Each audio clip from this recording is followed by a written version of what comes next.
Olá, nós estamos de volta com mais uma conversa sobre segurança pública e segurança privada. A primeira conversa que eu tive foi com o Capitão Feitosa e se você nos assistiu, você sabe muito bem que existe uma simbiose entre essas duas áreas. E se você não assistiu, acessa lá na Rede Sul de Notícias, podcast Capitão Feitosa, que você vai ficar sabendo de um assunto muito importante que faz parte do teu dia a dia, da tua segurança. E para a gente se aprofundar nesse mesmo tema, eu recebo hoje, então, o presidente do sindicato, que eu não lembro o nome porque é bem comprido, que é o Edemar Mazochin. SIESE Paraná, Sindicato das Empresas de Segurança Eletrônica do Estado. Então, vamos começar por aí. Qual que é a diferença? A diferença é, o pessoal confunde muito, né? Nós temos uma legislação que ela é formada e ela é criada no ano de 1983 e ela legisla sobre segurança privada. A segurança privada são postos fixos, armados, né, ou não, né? E também entra aí a escolta, transporte de valores, e essas empresas são regidas, então, por uma lei e elas são fiscalizadas pela Polícia Federal. Depois de 83, surge o segmento de segurança eletrônica. Então, ele não é considerado, pela nossa legislação, segurança privada. Ele é considerado um segmento como outro qualquer. Então, é importante isso, até porque muitas empresas de segurança eletrônica acabam vendendo para o seu cliente rondas, que é um serviço que não pode ser prestado. Peraí, eu não estou conseguindo entender. Vocês estão? Eu quero. Então, vamos lá. Eu quero que você me explique direitinho. Temos a segurança pública, Polícia Civil, Polícia Militar, Polícia Federal. Temos a segurança privada. Isso. Segurança privada são empresas autorizadas pela Polícia Federal para prestar determinados tipos de serviço. Esse serviço pode ser posto fixo armado, que é o vigilante lá do banco. Do banco, isso. De uma indústria, de um posto onde ele atua dentro de um espaço físico pré-determinado. Tá. Esse espaço físico, ele não pode adentrar, por exemplo, numa rua, porque aí ele passa a ser... Ele atua onde ele é contratado. Isso aí. Vigilante bancário, ele não pode sair dali. Não, banco. Ele é... Tá. Essa é a segurança privada. Isso. Além disso, a escolta armada entra no trabalho da segurança privada, o transporte de valores entra, aí nós temos segurança VIP, que é o tal do guarda-costa armado, né? Então, a segurança privada ela se divide em várias áreas, né? E ela é fiscalizada e é autorizada pela Polícia Federal, né? Então, essa é a segurança privada. Segurança eletrônica, ela também acaba sendo segurança privada, mas ela ainda não tem uma legislação, tá, que a controle, né? Então, o que é feito hoje? É tirado um alvará, né, na prefeitura, né, e aí você determina que você vai trabalhar com monitoramento de alarme, ou uma distribuidora de produtos de sistema eletrônico. Né? Tipo, quando você contrata uma empresa de segurança, por exemplo, para a tua casa. Essa é a eletrônica. Essa é a eletrônica, né? E aí é que se confunde muito, porque muitas empresas vendem serviços que ela não pode fazer. Por exemplo, o pessoal diz assim, eu vou instalar um sistema de alarme eletrônico na tua casa e eu vou fazer ronda. A ronda nem a segurança privada pode fazer. Por quê? Porque esse é o papel da autoridade competente. Quem é a autoridade competente? É a polícia. A polícia. Né? Então ela pode fazer a ronda. Então, o que é o atendimento que faz a empresa de alarme? É um atendimento de monitoramento técnico. disparou o alarme, ela vai lá verificar com o seu atendente de alarme, tá? É um atendente de alarme, vai lá verificar o que houve, se é um disparo falso ou não. Se for um disparo verdadeiro, pela legislação, ela aciona a autoridade competente que vai lá. A pessoa não pode atuar, então. Ela não pode atuar, Ela tem que chamar. ela tem que chamar, né? Então, assim, ó, isso vale para todas as empresas. Só que, infelizmente, tem empresas que vendem que pode tudo, né? Mas não pode. Nós temos... Tá, vamos exemplificar. Eu tenho um assalto na minha casa, que Deus livre, né? Eu chamo a empresa, eu tenho uma empresa de monitoramento, né? Eu chamo a empresa, aciono o alarme. E aí, o o atendente atendente vai, mas ele não pode entrar na minha casa. Ele verifica a distância, o que está ocorrendo, aciona a base da empresa e a base aciona a autoridade competente. Nossa, mas até lá o ladrão, sei lá, não pode ter ido embora e tudo mais. Isso é o que a nossa legislação determina, né? Então e ele não atua armado. Não atua armado. Até porque ele não pode atuar armado, né? Porque nem a segurança privada pode atuar armada na via pública, a não ser que seja transporte de valor, escolta armada ou segurança VIP, que é o guarda-costa armado. Então, ela realmente é um segmento um tanto quanto complexo. É isso que eu ia falar, porque é complexo e um tanto contraditório. Como uma pessoa vai fazer uma segurança se ela não está armada? Exatamente. Por isso que... Porque existe dois pesos e uma medida, né, em relação ao marginal. Então, o que é que tem que se verificar quando você vai contratar esse serviço? Qual é o que tem a empresa como suporte a quem está à frente, né? O suporte de base, o suporte de contato, o suporte de comunicação, né? Tem que ter uma comunicação muito boa, né? Então, esse suporte que vem por trás e que é importante. Então, eu sempre digo o seguinte, quando você vai contratar uma empresa, vai conhecer ela, vai conhecer qual é a estrutura que ela tem, vai conhecer se ela é, por exemplo, filiada ao sindicato da sua categoria. Porque se ela for, ela vai sempre estar em constante o conhecimento, a lei, a mudança, ela sempre vai estar atualizada e ela vai estar atuando dentro do que a lei determina, né? Porque o grande problema hoje é você, como empresa, atuar fora do que a lei determina e quem vai responder junto contigo é quem contratou o teu serviço.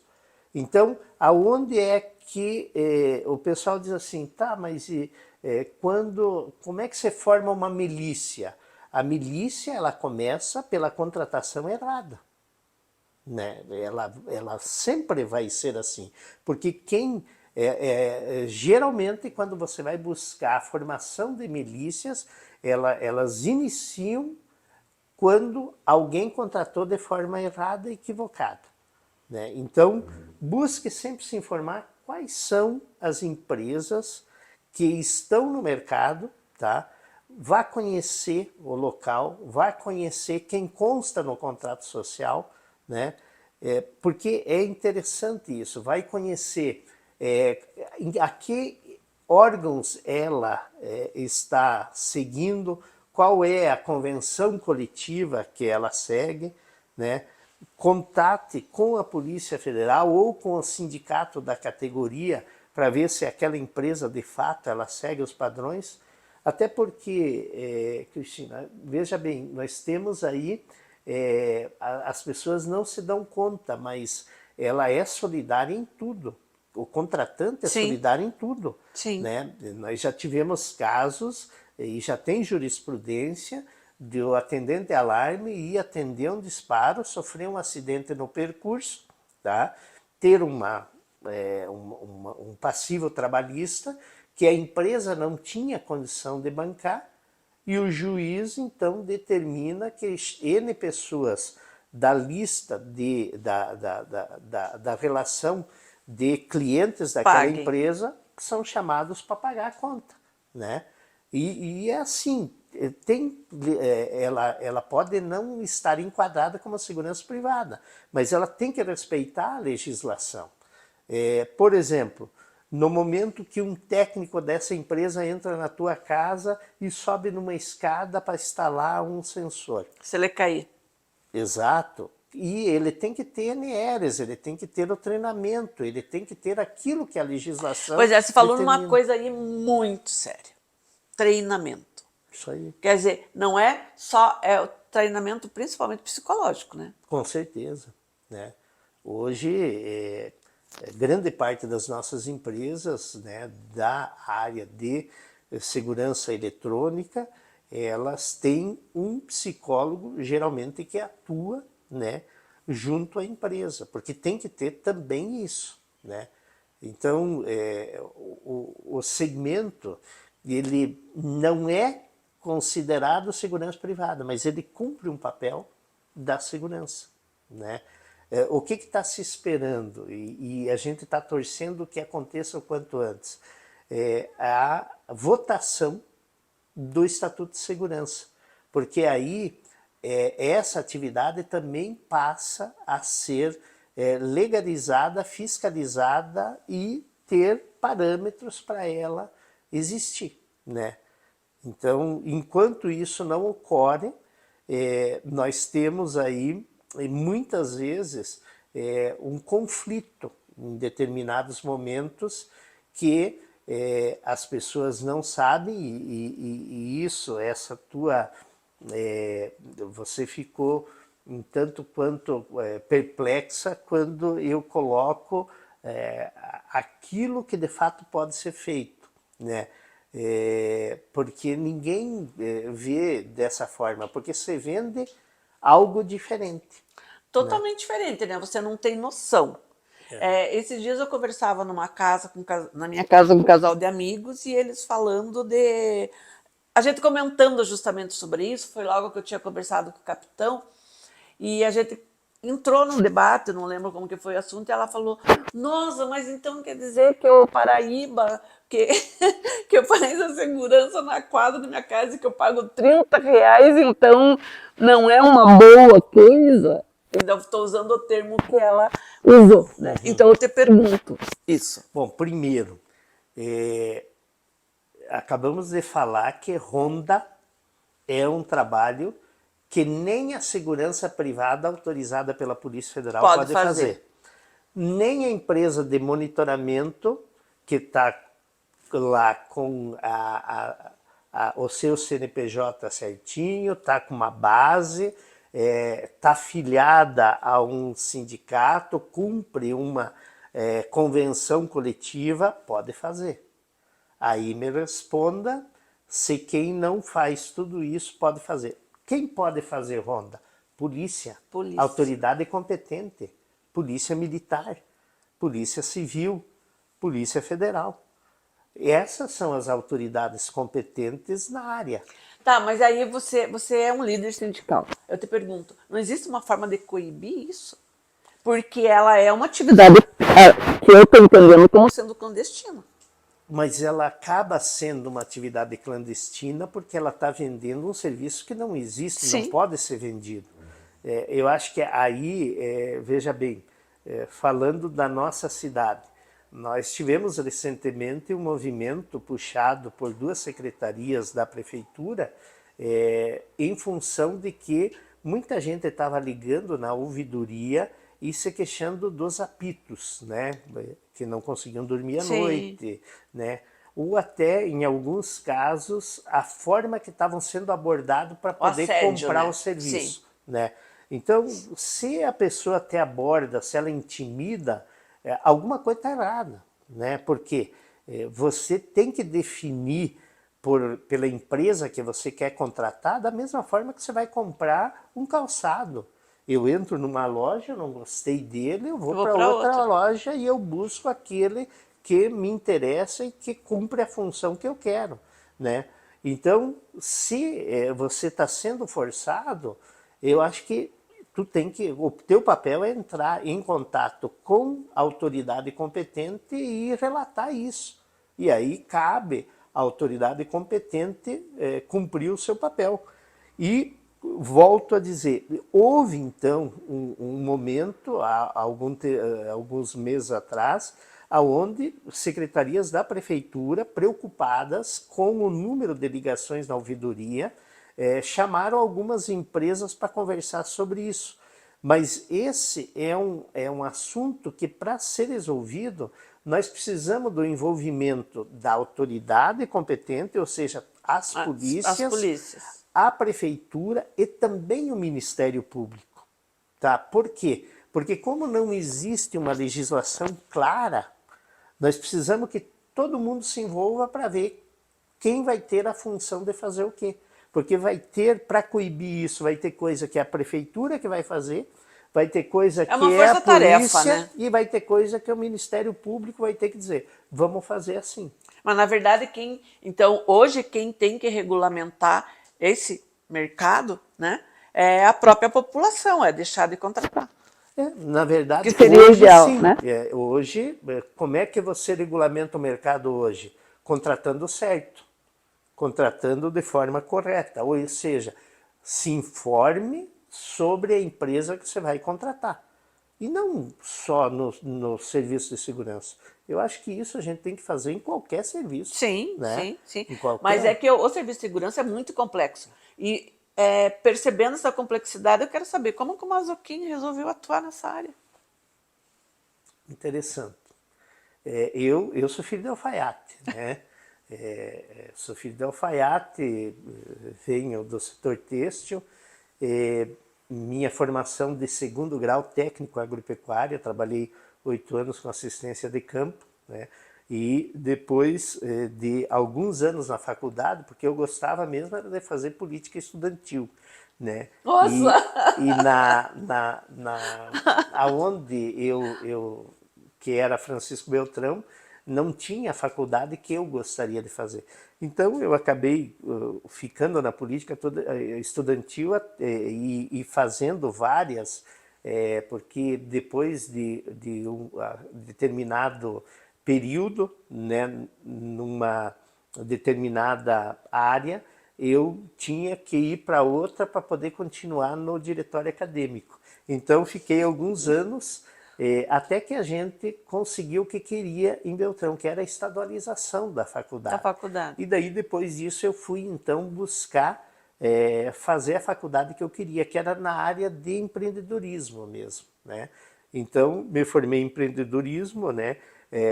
Técnico e tecnólogo do empreendimento e fiz pós-graduação em marketing empresarial. Aí eu fui para a área que eu queria, que era a área de gestão, né? E aí atuei em várias áreas, né? Fui presidente de sindicato, presidente fundador... A política é sempre palpitante, né? Sempre. Eu acho que para a gente ajudar a construir a sociedade que a gente quer, Cristina, a gente tem que fazer parte, né, do contexto. Na escola do filho, nós temos que estar lá junto, sim, ajudando, né? Na igreja, nós temos que estar lá junto ajudando. Eu acho que isso vem de berço, né? No caso da minha família, vem de berço, né? O cooperativismo, o associativismo é uma coisa que o meu avô falava, que a solução, né, dos problemas que a sociedade tem é o associativismo, é o cooperativismo. Então isso ele é de raiz já, de dentro de casa. Então, em algum momento, um amigo meu de infância me chama para ajudar a montar a parte de segurança armada da empresa que eu faço parte. Só fui para ajudar, né? Por quê? Porque eu conhecia o trâmite político, né?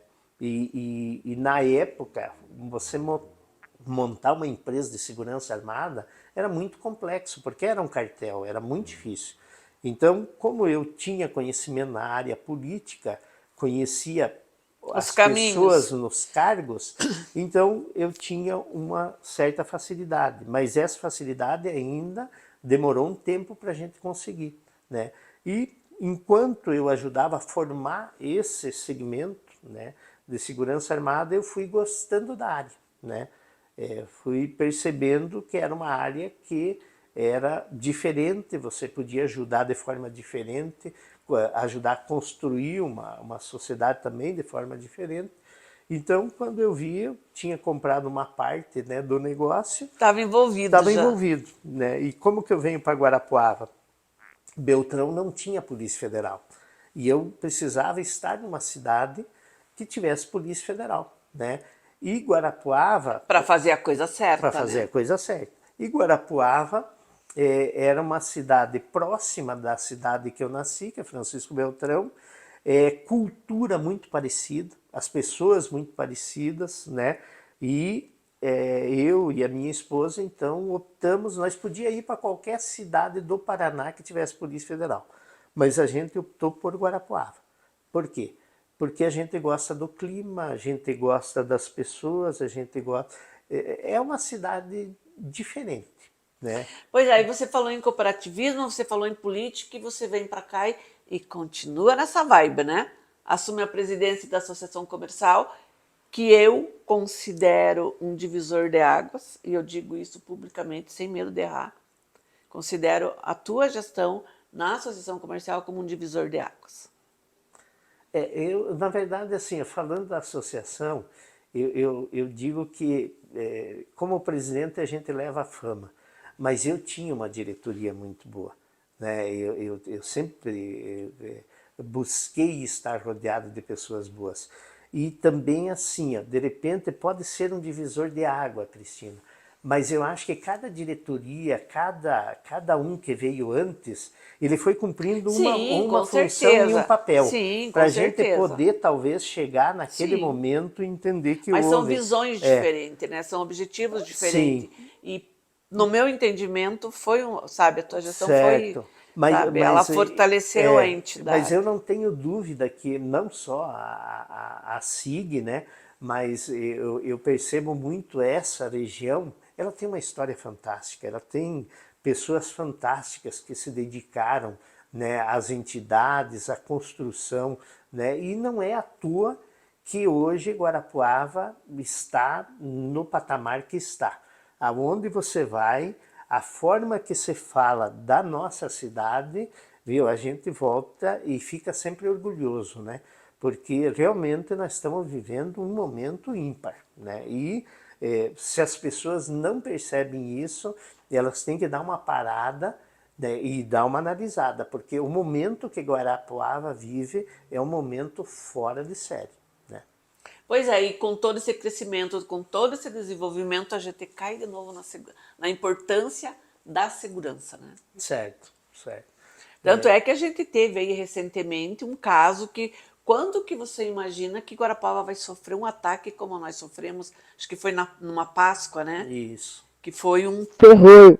Então a gente está, quanto mais a cidade é maior, cresce tudo, né? Tudo cresce junto. É, E infelizmente essa questão de violência, tudo mais, ela vem junto, né? sim. Cristina, assim, claro que, e eu ouvi a fala também do capitão Feitosa, assim, é, se nós for comparar com outras cidades, a nossa cidade é muito tranquila, Ainda é, tá? né? Mas só que nós não podemos se acomodar por isso, né? Nós temos que trabalhar para que ela seja cada vez melhor, né? Nós não podemos nos comparar com o que tem de pior, nós temos que nos comparar com o que tem de melhor. Se não tem nada melhor, nós temos que nós ser melhores, Sim. né?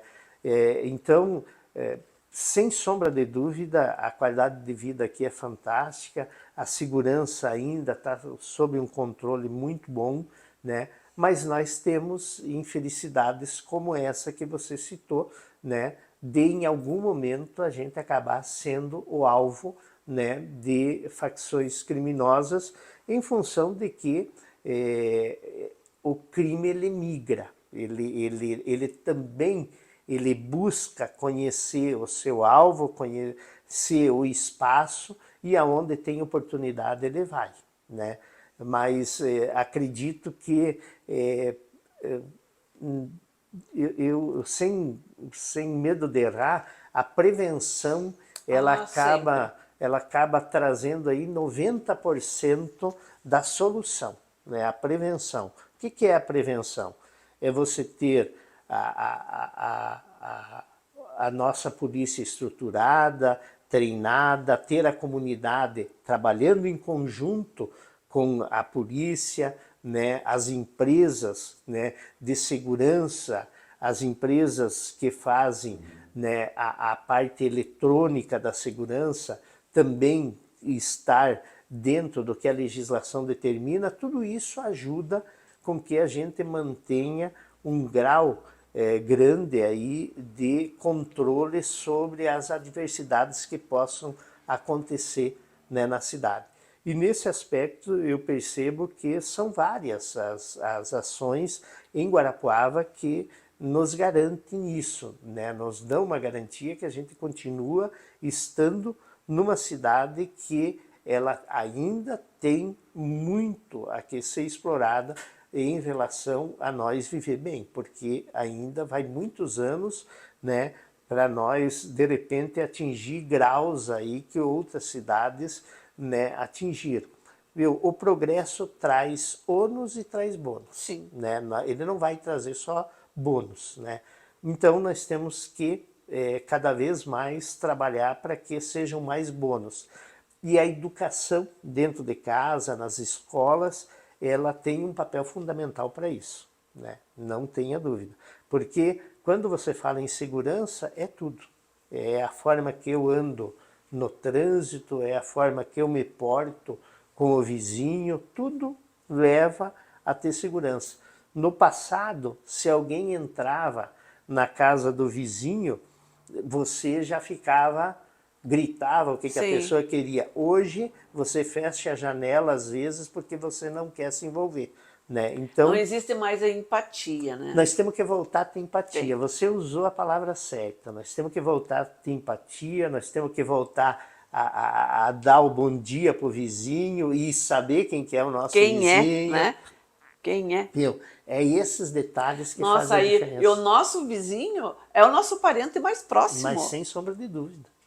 Sem sombra de dúvida, né? E isso aqui nós temos, a gente está numa cidade que ela é grande e ela é pequena, né? Ela é grande por aquilo que ela Sim, oferece, mas ela ainda é pequena pela cultura que a gente sim. tem e essa questão de o vizinho bater na porta do outro, ó, trouxe pinhão hoje, tá aqui, né? Ou tá tomando chimarrão e ser chamado pelo outro. Nós temos isso ainda. E eu acho que isso é que nos Tem que ser diferencia em preservado, relação né? à segurança, sem sombra de dúvida. Bom, vocês estão vendo como segurança é um caso muito sério, mas muito complexo ao mesmo tempo. Qual o recado que você deixaria então para quem está nos assistindo? Assim, ó, você quer ajudar na questão de nós continuar mantendo uma segurança boa em nossa cidade, em nosso bairro, na escola, se envolva, participe, né? Primeira coisa é isso, a gente tem que se envolver. Outra coisa, Cristina, nós temos que ocupar os espaços que são nossos, né? O parque é nosso, nós temos que ir lá fazer a caminhada, nós temos que ir passear e nós temos que ocupar. Se nós Quando não ocupamos, o outro alguém ocupa. ocupa, Sim. tá? Então que sejamos nós, as pessoas de bem, né? Quando você vai contratar um serviço, se informe sobre a empresa, sobre as pessoas, sobre o treinamento, sobre como que a empresa lida com tudo. Por quê? Porque você vai ser solidário no caso de algum problema. E não adianta as pessoas achar que não. Já temos hoje sentenças que determinam que você, utilizando um serviço de uma empresa terceirizada, você é solidário a essa empresa, ao colaborador dessa empresa, caso haja algum problema. Viu? Se eu contrato uma empresa que não tem autorização para usar arma, mas o colaborador usa arma, eu respondo também. Porque eu, quando contrato, eu também tenho que ser o fiscalizador do contrato que está sendo executado no meu espaço. Então, as pessoas têm que se envolver mais, elas têm que entender mais o que de fato ela está trazendo para dentro do espaço físico dela, né? Eu acho que isso vai ajudar muito. Eu sempre coloco o seguinte, a contratação errada é que traz o problema. Nós tivemos recentemente alguns problemas, inclusive que infelizmente ceifou a vida de pessoas, e eu digo o seguinte, se nós for observar, o contrato errado é que fez tudo isso, né? Justamente. Se o contrato tivesse sido feito de forma correta, poderiam ser os mesmos personagens. Eu tenho certeza que o desfecho seria outro. Porque teria ser passado por treinamento, teria ser passado por um psicólogo e tal, e o desfecho seria outro. Eu não tenho dúvida disso, né? Ou poderia até ser um desfecho, mas não nesse nível de fatalidade que nós tivemos, né? Então, assim, ó, busque contratar certo. Busque contratar certo. Quando você contrata um serviço errado, é a mesma coisa de você comprar algo que foi furtado e é vendido mais barato na sequência. Pois é, nessa questão, a gente está caminhando para o final já da nossa conversa, mas eu não posso deixar de abordar justamente isso. Quando você diz que uma empresa tem que ter tudo o que você falou, e aí vem outra que não tem nada e quer oferecer o mesmo serviço, é claro que existe uma diferença no custo. Com certeza. Com certeza. E o que fazer para que a pessoa que vai contratar tenha essa consciência? Que a segurança não depende, não é questão do que ela vai pagar, mas é a questão da vida dela e do patrimônio também, Com mas certeza. principalmente da vida, né? Exato. Que não tem preço. Viu, assim, ó, nós temos órgãos aí, a Polícia Federal é um órgão, quando a pessoa diz assim, ó, eu vou te vender uma ronda aqui na tua rua, entra em contato com a Polícia Federal, liga, ó, eu tô com essa empresa me oferecendo esse serviço, ela pode me oferecer ou não? Você já vai ter a informação. Polícia Civil pode te dar essa informação, Polícia Militar pode te dar. Também os sindicatos, né? Nós temos o Sindesp, que é a nível de Estado do Paraná, que é o Sindicato das Empresas de Segurança Armada, que ele também pode te dar informação. O próprio CIESE Paraná também pode ser... E onde a gente encontra o contato? Ah, eu vou te passar o contato dos dois para que você possa informar, né, para os ouvintes, né, porque eu acho que é importante, né, é importante a gente ter essa forma de poder verificar, né, se qualquer empresa, dependente de, mesmo a empresa que a gente, não, eu vejo que está certa, mas viu, sempre é bom realmente ver se ela continua certa, porque tem muito documento que as empresas, e principalmente as empresas autorizadas pela Polícia Federal, que elas podem ter hoje por uma situação que ela está passando, ela perde. Então, no momento que perde, ela também não pode prestar determinado serviço. E aí, então, com essas consultas, você vai ter a informação se aquilo que você está contratando e aquilo que está sendo dito que vai ser entregue realmente é vai aquilo. ser... É isso aí. Olha, gente, mais uma vez, eu tô aqui, tô abismada com a complexidade que é. Porque a gente não consegue, né? E a gente que tem acesso a bastante informação, a gente não consegue, eu pelo menos não conseguia imaginar que era tão cheio de viés, né? E que cada um tem a sua função. Então, segurança, mais do que nunca, é um caso muito sério. Viu? E também por isso, viu, Cristina, eu quero fazer um apelo aqui. Eu acho que nós temos que valorizar o profissional da segurança, seja ela pública, seja ela privada, tá? Porque, viu, a gente só se lembra desse profissional quando a gente está numa situação complexa, né? E às vezes a gente vê que em alguns momentos os valores se confundem, né? Então nós temos que valorizar, nós temos excelentes policiais, né? Temos aqueles que não são tão bons? Temos. Nós temos empresários bons e não tão bons. Sim, qualquer Temos setor, colaboradores bons e não tão bons em qualquer área, né?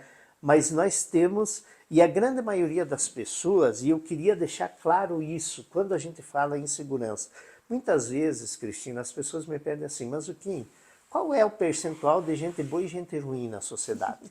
Tá? Você que trabalha com segurança, eu não sei qual é esse percentual. Difícil, mas né? eu arrisco dar um percentual. E eu digo que eu exagero bastante no percentual de gente ruim. Eu acredito que nós temos 97% de gente boa e 3% de gente ruim. E eu acho que eu estou exagerando, eu estou achando que tem muita gente ruim. Mas eu acho que nós não temos mais que 3%. Tá, mas se nós temos isso, as pessoas me dizem, por que então dá a impressão que está tudo tão ruim, que as coisas estão tudo tão ruim? Porque o ato ruim, ele é divulgado. Ele se sobrepõe. O ato bom não. Tem um senhorzinho, isso. eu vou todo dia por uma rua trabalhar, vou para minha empresa, e tem um senhorzinho que quase toda manhã eu vejo ele varrendo a calçada, limpando a calçada que é pública. Eu nunca vi isso virar notícia. Mas se amanhã eu for lá e eu derrubar esse senhorzinho, vai ser notícia. Vai ser notícia. O ato ruim. Então assim, ó, tem muita gente, e aí cabe para nós. Nós temos muito mais gente fazendo coisas boas nesse momento, tem muito mais ações boas sendo feitas do que ações ruins. Nós temos que começar a valorizar isso. E nós temos que perceber que o mundo não está tão ruim como algumas pessoas dizem. Tá? E depende do nosso posicionamento para que a coisa positiva ela seja maior do que a negativa. Então, eu parto desse princípio. Eu faço a minha parte para nós ter uma sociedade melhor. E quando as pessoas, todas nós, fizermos isso, nós vamos ter essa sociedade melhor. Eu criei uma tese e eu termino falando dessa tese. É a tese da catedral.